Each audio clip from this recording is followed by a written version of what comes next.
offer you this lesson from Unity of the Keys Spiritual Center.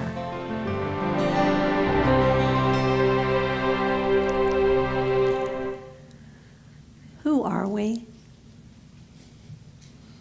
Are we just a bundle of memories? Are we all just dreaming? Why are you here? That's the ultimate question that you get to answer with every thought you think, every feeling you have, and every action you take. Once, when my mom was in her 90s and she was in the later stages of dementia, we were having a sweet moment of connection at the Butterfly Garden in Fort Lauderdale, holding hands, sitting quietly. I was watching butterflies surround her and land on her. It was a very beautiful picture. And she asked me, "Are we alive? Or are we dreaming?" And I didn't know how to answer that question. I knew it was an honest question because the picture was so dreamlike and because she was still grasping with the loss of so many of her memories. And so I said, "I think we're alive, Mom. But if not, this is a beautiful dream." And she started to giggle, and I started to giggle, and we had this moment of laughter about the meaning of life. Life is like that sometimes. We wonder if anything is real. Life can seem like a beautiful dream or a nightmare. And sometimes we wake up so grateful to be out of a bad dream, and sometimes we'd rather stay in a dream than get out of bed. Maybe that song, "Row, row, row your boat gently down the stream," sing that with me, "Merrily, merrily, merrily, merrily, life is but a dream." Maybe that's true.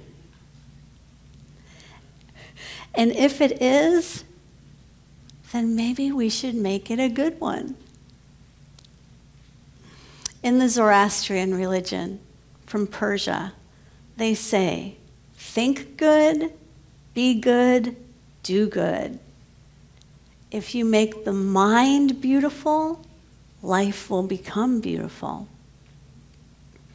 You have to make the mind your friend. The mind is a double-edged sword. It can beat you up if you allow it. And it has to be trained like a puppy.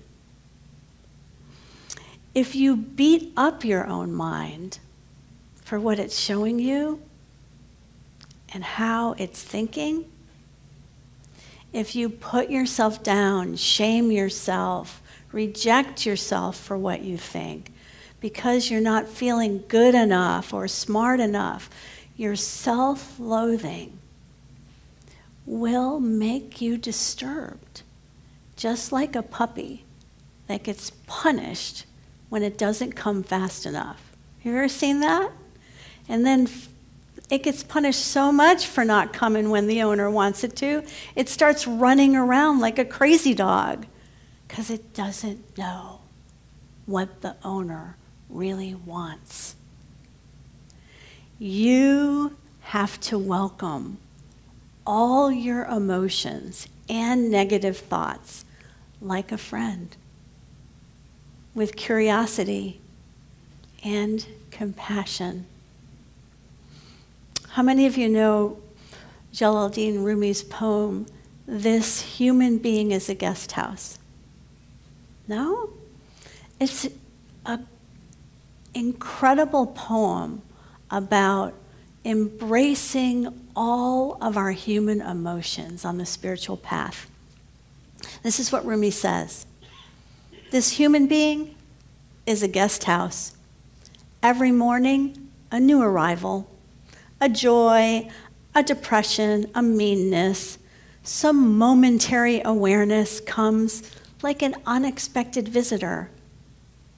Welcome and entertain them all, even if they're a crowd of sorrows who violently sweep your house empty of its furniture. Still, treat each guest honorably. Welcome them all like a good friend. They may be clearing you out for some new delight. The darkest thought, the shame, the malice. Meet them at the door laughing. Invite them in. Be grateful for whatever comes, because each has been sent as a guide from beyond.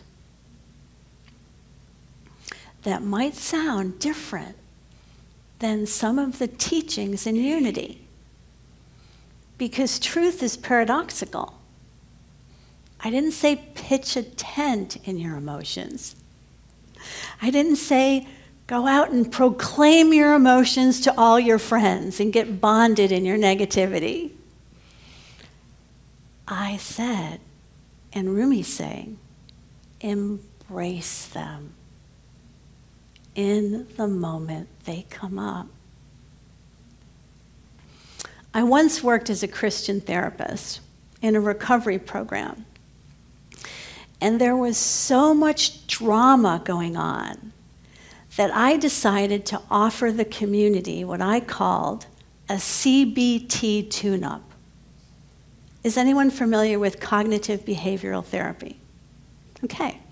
So CBT, for those of you that don't know, is this idea that you have a little triangle that you draw for people in the very beginning of a CBT session, and you say thoughts lead to emotions, emotions lead to behavior, and the reverse, so that the arrows go all ways, because behaviors can also lead to certain feelings, and feelings can lead to certain thoughts. So it's this never-ending cycle, could be of resentment, anger, fear, or resiliency, happiness, positive thinking. The point is, the event doesn't change. And the same event can happen to 100 people, and they'll think differently about it. And that will lead to different emotions about it, which will lead to different ways of reacting about it. So through mindfulness practice, we learn to witness, accept, embrace all the fleeting thoughts, all the fleeting emotions, and put some space in between thoughts, feelings, and behavior. And realize that our habitual states of mind lead to habitual ways of being, which we now know programs our brain in a certain way. So in Unity, we say, thoughts held in mind reproduce after their kind. Say that with me. Thoughts held in mind reproduce after their kind. That's the law of mind action. It means the more you think a certain way, the more you attract those kinds of thoughts into your life, and they multiply. In race consciousness, also, you'll attract those people, those ideas in your world, and that's the company you'll be keeping in consciousness. Brain science adds another line. Thoughts held in mind reproduce after their kind and form tracks and networks in your brain that make it easier for you to think that way and feel that way and act that way the next time. Because you are constantly programming your brain and your body with every thought and feeling you have. So what's a CBT tune-up? A CBT tune-up is calling the community together and reflecting on someone's current consciousness through the CBT model. I'll give you one really powerful example. There was a man who was so enraged because someone had stolen his pencil that he literally looked like he was going to blow up. His face was so red. And he was so tense, and he was going to punch someone if he found out who stole his pencil. So I offered him a CBT tune-up.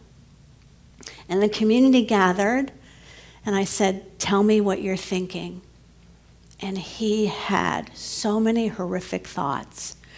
Somebody stole my pencil, nobody wants me here, they all hate me, they're racist, this place doesn't want to help people like me, I don't belong here. He had all these horrifying thoughts that led to all these feelings. So for about 3 minutes, I just wrote down all the thoughts and then all the feelings he had that went with those thoughts. And then the community said, that's not true, I want you here.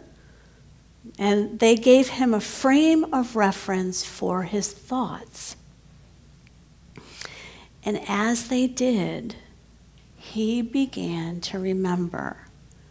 Because in a CBT tune-up or in a contemplative experience of healing that we might have during our meditation time, this is a question you can ask yourself. What am I really angry about? Because a lot of times we're not angry for the reason that we think. It's deeper than that. I mean, if someone is that angry over somebody stealing a pencil, that pencil has deep roots, right? So it came out that he was one of the first kids in kindergarten to desegregate a school in the South. And that he had to walk into this school while people were shouting things at him, while people didn't want him to be there, while they were shouting racial slurs to him. He was only 5 years old. He was terrified. And people were so mean to him that they stole his pencils. His little, bag that had been given to him with all the things he needed for kindergarten was taken by some bully. And he was so ashamed because he had nothing to write with. And as he told the story, the community was crying.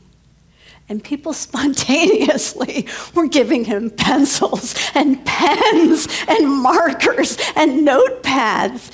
And it was so healing for him and so healing for the community, for him to feel in 5 minutes that people cared about him, that people loved him, and they wanted him to be there. So no matter what you have done before or what has been done to you, no matter how difficult or how resistant you think your personality is, no matter how opinionated or curmudgeon-like you have become, you can change. You can purify your mind. You can be healed by the community, by the Sangha, the community of spiritual practice.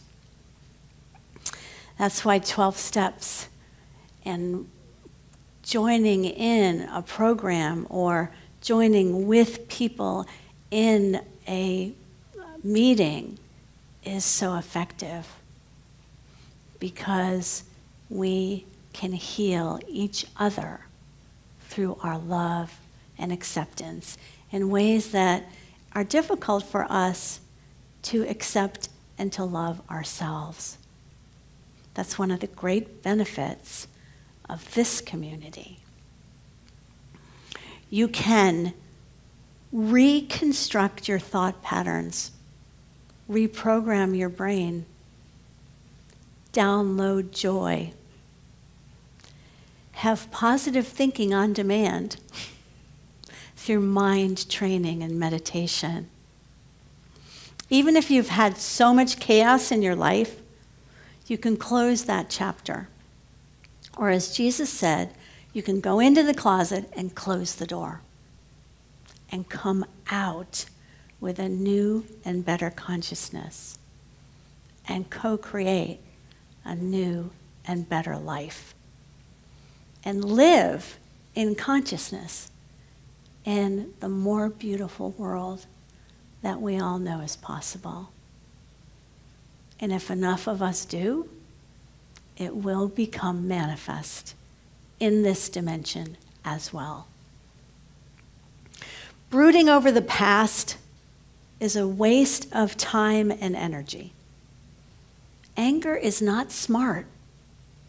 It costs you at least 24 hours to get back the energy that you waste every time you get really mad about something. It destroys brain cells. It depletes your immune system. Sustained anger will eventually, just like sustained depression, will eventually have physical consequences. That we know for certain. All illness is psychosomatic. There's a book that a scientist, brain scientist, wrote called Psychosomatic Wellness. So this idea, that some things are psychosomatic and some things are not, is an error. It's all psychosomatic.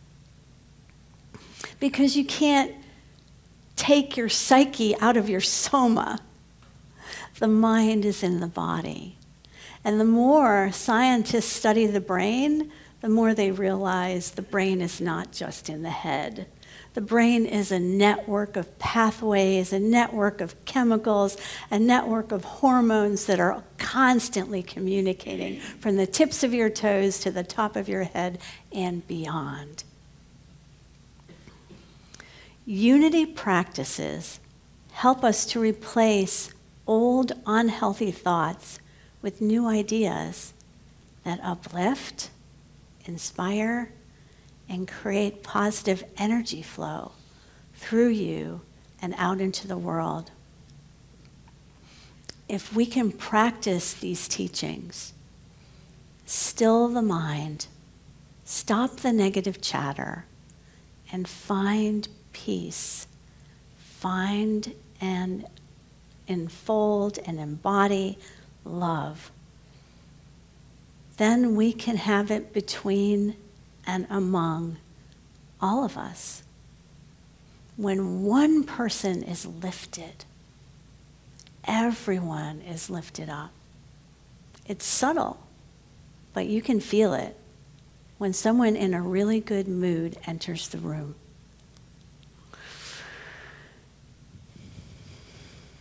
If you meditate and focus on good, on God, that golden key, if you focus on God instead of the problem, your mind will give you insight.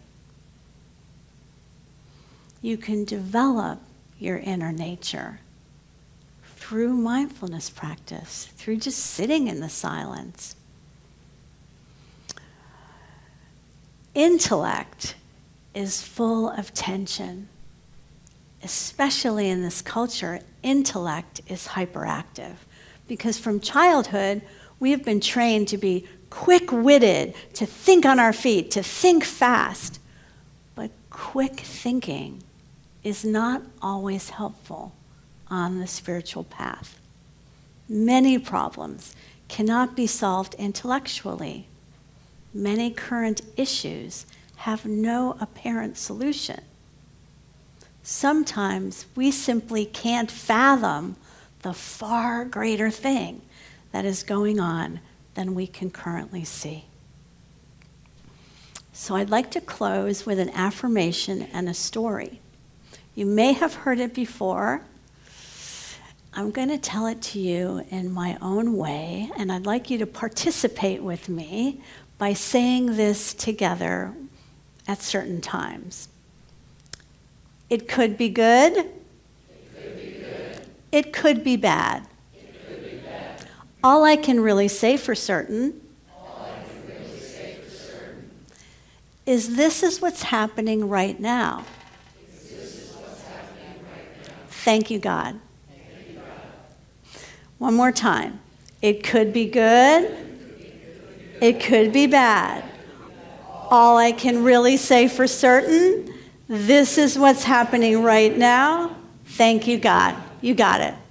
Okay, so once upon a time, there was a humble farmer, and he was the keeper of the greatest stallion in all the land. People would come from all over to tell him that they thought he was really blessed because he had this most great stallion. One day, the stallion broke a fence and ran off. And the people in the village came and they said, "This is a terrible thing. What will you do now? You no longer have a horse. You are no longer the keeper of this most great stallion. You must have done something bad. The Almighty is punishing you." But the humble farmer said, "It could be good. It could be bad. All I can really say for certain is this is what's happening right now. Thank you, God." A week later, the stallion returned with a herd of horses. And they patched up the fence and expanded it to include this new herd of wild horses. People came from the village and they said, "Oh, you truly are in God's favor. What grace!" And the humble farmer said, "It could be good, it could be bad. All I can really say for certain is this is what's happening right now. Thank you, God." Well, the humble farmer only had one son, and the son was out trying to train one of the new horses, and it was spooked, and he fell, and he broke his femur, a really bad break of his leg, and he was incapacitated, couldn't help the humble farmer anymore. So people from the village came to give their condolences and to say that this is a really terrible thing that happened. Now you have all these horses, you don't have anybody to help you. What's going to happen? Your son may lose his leg. And the humble farmer said, "It could be good, it could be bad. All I can really say for certain is this is what's happening right now. Thank you, God." So in a few days, this government official came and took all the able-bodied men to go off and fight a border war.